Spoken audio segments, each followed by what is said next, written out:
The NBA has a serious problem, and it's 7'4" gliding across the hardwood in San Antonio. But here's the scary part, that's only the beginning.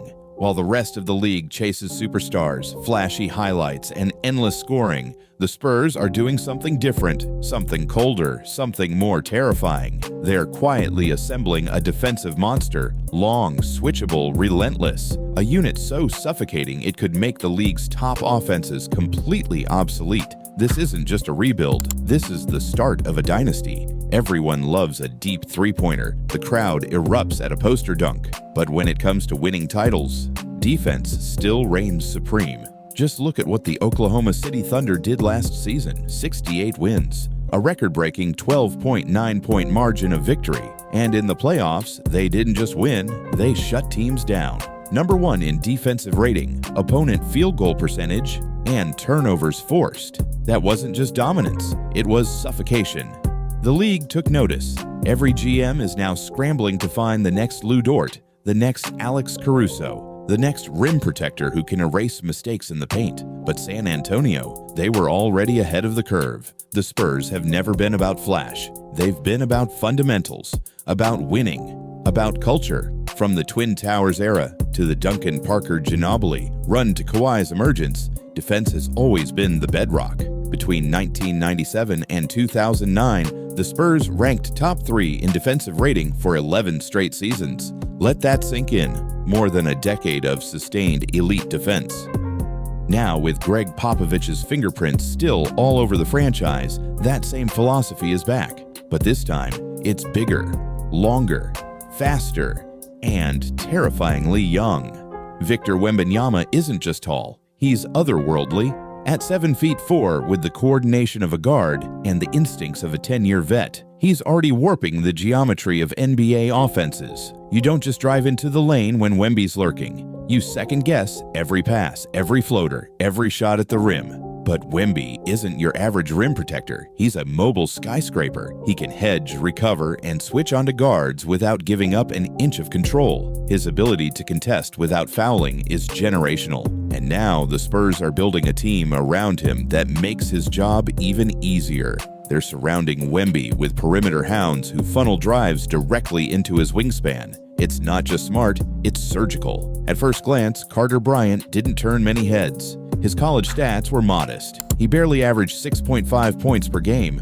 Offensively, he was streaky, inconsistent. Some even questioned the Spurs, taking him 14th overall. But what the highlight reels missed, the Spurs saw.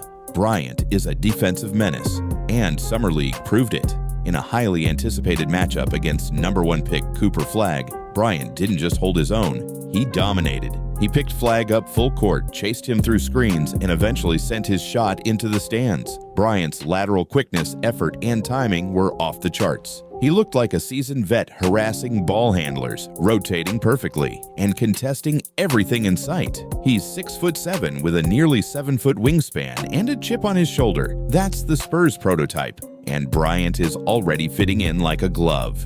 Then there's Stefon Castle. Drafted in 2024, he won Rookie of the Year, not with flashy offense, but with hard-nosed defense, maturity, and a relentless motor. Castle doesn't shy away from contact. He blows up screens, he chases down shooters, and he brings help at the rim like a big man. His IQ and intensity scream future defensive anchor. But just when it looked like Castle would lead the backcourt solo, the Spurs dropped a bomb. They traded for De'Aaron Fox mid-season and somehow kept Castle. It was a bold move, but it's already looking like highway robbery. Fox only played 17 games in a Spurs uniform, but the impact was immediate. A true go-to scorer, an elite ball handler, a shot creator who can ease the pressure on Wemby. But defensively, that's where Fox gets overlooked. In the 2023-24 season, Fox led the entire league in steals.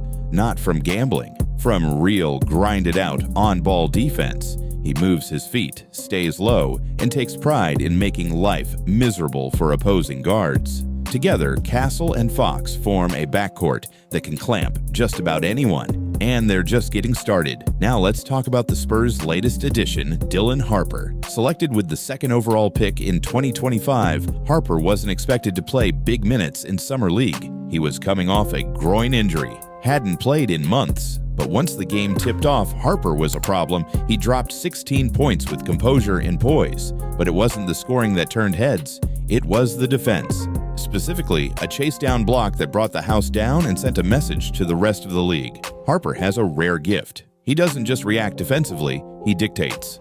His lateral speed, anticipation, and defensive instincts are elite. He averaged over a steal per game in college, baiting ball handlers into false reads and picking their pockets like a veteran.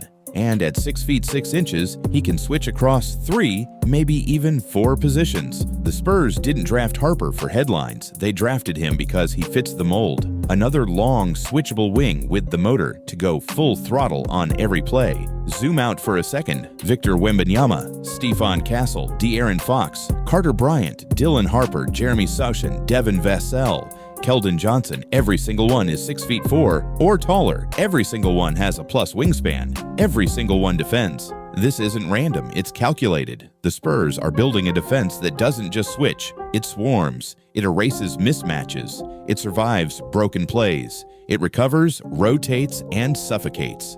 They're crafting a system where no single player can be hunted, where every possession feels like a grind, where shooters can't find daylight and slashers run into walls. And with Mitch Johnson at the helm, they have a coach who understands how to weaponize that chaos. Here's the bottom line. The Spurs aren't trying to copy the Thunder. They're not trying to recreate the Duncan era. They're building the next evolution, a positionless defensive juggernaut built for the playoffs. Not just to compete, but to dominate. And they're doing it the right way. Through the draft, through culture, through identity. Wemby is the anchor. Castle and Harper are the bulldogs. Fox is the spark, Bryant is the glue, and Sochan. He's the wild card that ties it all together. Give this team 2 to 3 more years, physical development, shooting improvements, chemistry, and you've got a unit that could rival the greatest defenses we've ever seen. Because postseason basketball is about grinding, about surviving in the half court, about turning every possession into a war. And the Spurs, they're building a fortress. So now the question becomes, can this Spurs team match the defensive greatness of the Tim Duncan era? Will Wemby become the league's most feared shot blocker since prime Dwight? Will Castle and Fox become the league's most dangerous defensive backcourt? Is Dylan Harper the two-way star San Antonio's been waiting for? Drop your thoughts in the comments. We want to hear your take. And if you're excited to watch this dynasty in the making, hit that like button, subscribe, and turn on notifications because the Spurs aren't just coming, they're coming to take over.